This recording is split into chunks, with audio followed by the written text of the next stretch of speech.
Yo, what is up guys? I'm back again with a brand new tutorial. Today, I'm going to show you how to get the modded version of Carnival Tycoon.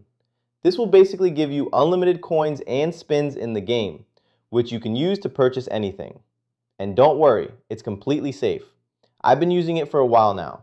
I have a bunch of options right here, such as unlimited coins and spins, idle earning mechanics, secret agent dogs, and much more.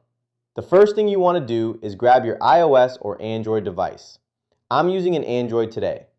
Once you're on your device, make sure you already have Carnival Tycoon installed and fully updated. If you need to check, just go to the App Store or Google Play Store. Once that's done, the next step is to simply open your browser and follow my instructions. In the search bar, type Carnival Tycoon and press Install. After the installation is complete, the mod will be installed on your device. Thanks for watching. See you next time.